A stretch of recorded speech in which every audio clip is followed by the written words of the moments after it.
This talk is sponsored by the Center for Natural Living. I love startup culture. For me, South by Southwest is symbolically really cool because it's one of the great gatherings of startup culture around the world. I see startup culture as this culture where mostly young people, but not all young people, get together, they figure out how to solve a problem, and they create a solution.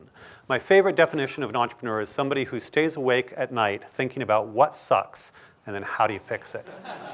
And I think that's the kind of life really almost everybody wants to be living, where you're all day, every day, creating meaningful solutions to meaningful problems.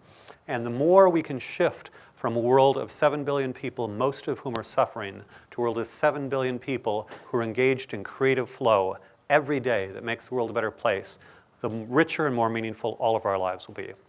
So although I call this startup cities, I want to emphasize that we're applying this startup culture to law, governance, security, community services, many things. For me, the city is not just roads and buildings, it's all of the social infrastructure that really makes life possible. As we'll see, the law, governance, security, and community services are a key component. There's a picture of the globe taken from Thomas Barnett's Pentagon's new map. It shows the areas that the Pentagon regards as the most likely sources of war and violence in the world in the 21st century. Prior to the fall of the Soviet bloc, the communist world, the Pentagon had a map that looked very different. Now they see basically failed states, states that are disconnected from the rest of the world's economy to one extent or another, as the greatest source of violence, terrorism, war. More than 90% of war deaths today are civil war deaths. There are states that are either falling apart or in danger of falling apart all over the world.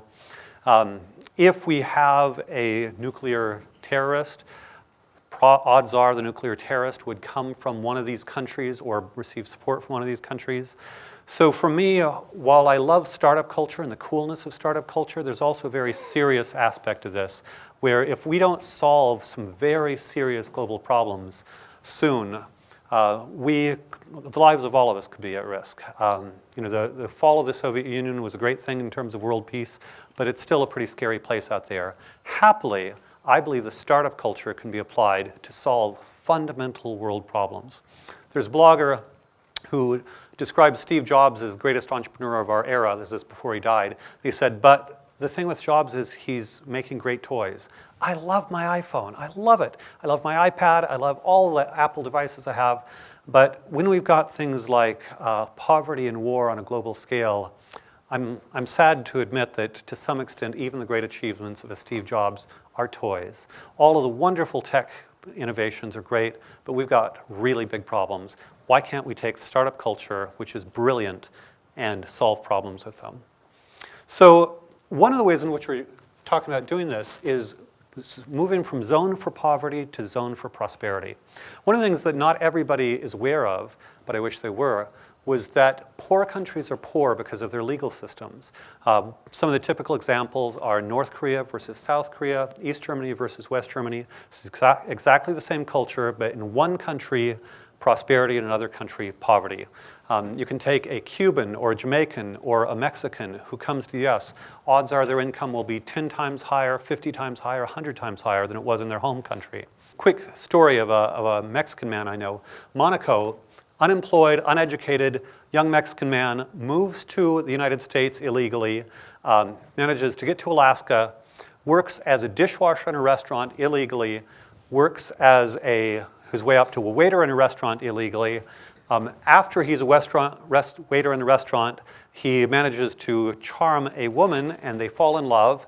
He happens to get married to an American woman. Now he's legal and a waiter in a restaurant, saves money for a couple of years, then buys a small restaurant, builds that small restaurant, low-end Mexican restaurant, sells that one, then he buys a high-end Mexican restaurant in Anchorage, builds that. A couple of years later, he sells it, $500,000, goes back to his hometown in Mexico as a rich man. A very sweet story. He could never have done that in Mexico. I'll give you one of many reasons. In Mexico, it costs between $500 and $1,000 to get a document notarized. Sounds like a trivial sort of thing in a sense, except that means only upper to middle class and upper class Mexicans can afford a legal business. Everyone who can't afford that kind of money can never get the documents notarized to have a legal business. In the US, $0 to $5, easy, anybody can get in a legal business. There are thousands of legal obstacles to business creation in the developing world. That's what keeps poor countries poor. Denmark is more free market than every poor country on earth. I often like to say, to kind of tweak both the left and the right, if the whole world was as free market as Denmark, we would have no more war and no more poverty. Might be a little bit of an exaggeration, but not a lot. So this is an example of Shenzhen, zoned for poverty under communist China. Then they replicated many of the institutions of Hong Kong across the water, and in 20 years, Shenzhen took off like a rocket. It's first of many special economic zones. As a whole, the special economic zones have raised urban wages in China from $1,000 a year to almost $6,000 per year. There is no NGO, no foreign aid program, no do-gooder initiative on earth that can raise the incomes of almost 1 billion people. I say almost because most workers these days in China are urban workers, but still not everybody. Still nobody can raise hundreds of millions of workers' salaries from $1,000 a year to $6,000 a year without capitalism.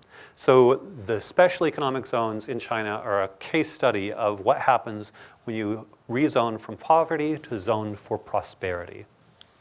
So when you look at China, you think it's one-off, but something similar happened in Dubai. Dubai rulers realized they were running out of oil. Dubai is not one of the most oil-rich countries in the Middle East. They realized they needed another economic base, so they started creating free zones that, in effect, rezoned Dubai from zone for poverty to zone for prosperity. Now Dubai is the most successful commercial city in the Middle East. It's not a perfect place by any means, but it shows that this pattern of changing the rule set on a piece of land from the existing rule set to a new rule set can fundamentally change the economic dynamism of a piece of territory. Once you start thinking of the world like that, a lot of times real estate developers will get a piece of land rezoned from residential to commercial, and land values will go up 2 times, 3 times, 4 times. You think those clever real estate developers. When real estate goes from zone for poverty to zone for prosperity, land values can go up 5 times, 10 times, 50 times. A piece of desert land like this that was almost worthless is now extremely valuable. When you look at the whole world as zoned for, most of the world is zoned for poverty, maybe 1 billion people in prosperous countries, 6 billion people in poor countries, you think, wait, why do we put 6 billion people in lands that's zoned for poverty? Who decided to do that? Why do we want to put them in places where they have to be poor? Why do people like Monaco have to pay $500 to get a document notarized so it can create a business? The Congo in Africa, Africa is the most highly regulated place on earth. Most countries in Africa are at the bottom of the World Bank's Doing Business Index. In the Congo, known for the horrible, horrible civil wars, horrible, horrible rapes, child soldiers, the Congo is one of the most hellacious places on earth. In the Congo, it takes 18 documents to import a product legally. And you think, okay, is it that 18 documents? That's not what causes directly the civil war and poverty in the Congo. But if you get a sense for how difficult it is to do business, where it's almost impossible to do a legal business, what have you got? You've got a poor country with no kind of sturdy, upstanding middle class. You've got a poor country where these authoritarian rulers and these corrupt thugs rule things. Whereas if you have a country where bit by bit, people develop prosperity by hard work, by business, then you gradually create a middle class that can be a counterbalance to a lot of these horrible leaders. So, we used to be stuck with one operating system. You boot up your Mac, or maybe some of you actually booted up a PC. I'm a Mac chauvinist, so I'll forgive you if you're a PC chauvinist. And you used to hate each other. I've been around a lot of Mac people who, of course, think little of PC people. And I've also known PC people who think very little of the Mac people. And, of course, Linux people who spit on both the Mac and the PC people. And so forth and so on. And it's okay for everybody to feel chauvinistic about their system. And yet there was demand in the market for software that allowed you to run virtual operating systems so you didn't have to be stuck. It turned out sometimes there's an application on another platform that you preferred, or you wanted to run code on another platform, another operating system for some reason. And gradually people became more pragmatic. Let's just use whatever one works. So why can't we do that with legal systems? In 2004, Dubai wanted to create a world-class financial center. They had Sharia law. Sharia law forbids interest. They looked around the world. Hong Kong, Singapore, London, Sydney, New York, Chicago all ran British common law. They just started running British common law on 110 acres of Dubai soil. It's now one of the most successful financial centers on earth. And they actually hired a retired British common law judge to administer British law on UAE Sharia soil. It's worked beautifully. Honduras last year passed something similar where they're going to allow British common law on Honduran soil.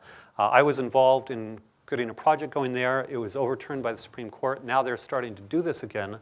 And this we see as an opportunity to create, as it were, a new operating system, rezoning from poverty to prosperity in Honduras. We believe that this could be a game changer. Why it matters? There are lots of these images, but just consider. There's a story about somebody in Korea who managed to escape into China, gets into a barn. In the barn, he kind of sees this incredibly big, huge dish of food, and he starts gobbling it, and then the dog shoves him aside and starts, eating the dog food instead. And it's sad, but China is that much wealthier than North Korea that dog food appears like a luscious meal. This is a North Korean escaped who tells this story for a North Korean. It's very sad. This is a picture of the US-Mexican border. Mexico is relatively successful compared to a lot of countries, but the reason why there's a difference in development is simply the legal system. Why have one operating system on one side and a different operating system on the other if one operating system leads to poverty? Why are we risking terrorism and nuclear war, immigration problems in the US, millions of people, children dying unnecessarily, all the horrible things you hear correctly about poverty, when it's simply a matter of changing our minds that just like the PC and Mac chauvinists don't need to hate each other, people don't need to think legal system and nationality correspond. Here's another. Honduras and Korea used to be the same GDP per capita. Now Korea is more prosperous than Portugal. It's on its way to pass up Spain, Italy. Korea is soon going to be more prosperous than much of Europe. Honduras, unless it does something differently, is going to stay poor. Murder capital of the world, one of the poorest countries in the Western Hemisphere. They need to do something. They need something like this. Startup cities around the world. There are poor urban areas around the world. People are moving by the hundreds of millions from rural areas to cities that can't contain them, that have immense problems in terms of sewage, drinking water, disease. We urgently need to solve this problem. Another direction that we like to focus on is the fact that innovation. People, including Peter Thiel, have talked about how the US is constraining innovation. In our Honduran project, we've got a lot of entrepreneurs with specialized technology who want to do something different that they're not allowed to do in the US.